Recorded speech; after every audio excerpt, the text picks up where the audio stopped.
Selamat pagi, sejahtera, shalom, ibu bapak, saudara-saudara jemaat sejahtera di DKI Jakarta yang diberkati Tuhan. Salam sehat semua. Bapak ibu saudara-saudara jemaat sejahtera, anak-anak semua yang Tuhan Yesus kasihi dan sayangi, kita semua dapat menikmati di pagi hari ini, hari yang baru, berkat Tuhan yang indah. Sebelum kita beraktivitas pagi ini, saya mengajak ibu bapak, anak-anak semua, mari kita kembali masuk dalam saat teduh untuk menghayati kebenaran firman Tuhan. Kita berdoa. Bapa di surga, pagi yang indah, kembali kami boleh merasakan pemeliharaan-Mu. Karena itu kami akan mengisi hari kami dengan firman-Mu. Karuniakan Roh Kudus-Mu yang menguatkan kami, sehingga kami dapat mengerti akan firman Tuhan. Kami serahkan doa kami dalam nama Yesus Kristus, firman yang hidup. Amin. Bapak ibu saudara-saudara, pembacaan Alkitab kita di pagi hari ini terambil dalam Injil Lukas pasalnya yang ke-10, ayatnya yang ke-36 sampai 37. Penekanannya pada ayatnya yang ke-37.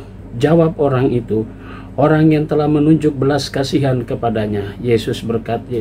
Kata Yesus kepadanya, pergilah dan perbuatlah demikian. Demikian firman Tuhan. Judul yang menjadi landasan renungan kita berkata, lakukan perintah Tuhan. Saudara-saudara yang Tuhan Yesus kasihi, ayat terakhir dari bacaan ini mau menggambarkan bagaimana cara Yesus menjelaskan kepada orang banyak, terkhusus orang Yahudi yang merasa bahwa nilai spiritualitas mereka sangat tinggi sekali karena ketaatan kepada hukum Taurat. Tetapi ketika Yesus memakai perumpamaan ini, ternyata dari perumpamaan itu ada disebut beberapa orang. Ada orang Lewi, ada imam, ada ahli Taurat.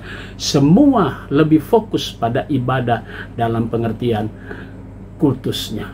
Tetapi di dalam praktek-praktek kesehariannya, mereka pisahkan itu. Bahwa ibadah itu hanya satu sisi saja, yaitu hanya masalah ritualnya yang diutamakan. Tetapi hal yang aktual disepelekan. Saudara-saudara, jawaban orang itu mengatakan, yang mempunyai perhatian atau yang memberikan belas kasihan kepada orang yang baru saja dirampok. Nah, saudara-saudara yang Tuhan Yesus kasihi, itu artinya orang Samaria adalah role model yang diajak, yang dipampang, yang dibeberkan oleh Yesus untuk menjadi contoh teladan. Bukan soal orang Samaria ini layak atau tidak layak, tapi bagaimana kepeduliannya. Bahwa kebanyakan orang dibatasi, dibentengi, atau dibuat ibadah itu menjadikan tembok yang memisahkan dia dengan orang lain. Bahwa praktek, bahwa ibadah itu punya dua sisi, yaitu ritual dan aktual. Sehingga semuanya bisa dilakukan. Hukum kasih tadi adalah sebuah praktek ibadah. Ibadah kita kepada Tuhan dan ibadah kita kepada sesama dalam bentuk aktual, dalam bentuk perbuatan nyata. Contoh perumpamaan Yesus ini mengajak kita semua, saudara dan saya, semua orang percaya. Mari kita membuka pola berpikir kita. Jangan kita membiarkan diri kita jatuh dalam eksklusivisme kita. Tapi mari kita coba mengusahakan bahwa kita punya pemahaman inklusivisme. Bahwa keselamatan itu juga bisa diberikan kepada orang lain. Bahwa Yesus juga menawarkan keselamatan kepada seluruh manusia di dunia ini. Bukan hanya kita yang sudah percaya, itu menjadi bagian dari berkat Tuhan, lalu Tuhan mau pakai kita untuk memberitakan kepada banyak orang. Mari saudaraku, kita semua meningkatkan kembali semangat kita, bahwa kita bukan hanya melihat diri kita, tapi kita mulai membuka diri dan merangkul orang lain. Mereka semua yang ada di depan mata kita, yang ada di sekitar kita, adalah sesama kita. Walaupun berbeda agama, berbeda suku, berbeda latar belakang semuanya, tapi mereka adalah sesama kita. Sama seperti Tuhan memperhatikan saudara, peduli kepada kita semua, maka kita juga harus punya kepedulian seperti orang Samaria yang baik hati. Tuhan Yesus memberkati saudara. Amin. Mari kita satu di dalam doa. Bapa di surga, pagi hari yang indah ini kembali kami datang kepadamu. mengucap syukur atas segala berkat Tuhan.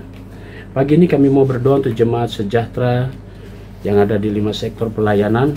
Kami berdoa untuk jemaatmu yang ada di sektor pelayanan 5. Kami berdoa untuk keluarga Ibu Yohana Tam Talahitu Pikau 5 dan keluarga Ibu Marta Aninjola. Tuhan berkati keluarga-keluarga ini dengan berkat-berkat Tuhan. Kami juga mau berdoa untuk jemaat Tuhan yang merayakan ulang tahun kelahiran, dan Ibu Helena Jawa, Ibu Carolina Evayanti Simbolon, Ibu Yohana Ferdinanda Tam Talahitu Pikau 5. Tuhan berkati saudara-saudara kami atas pertambahan usia mereka.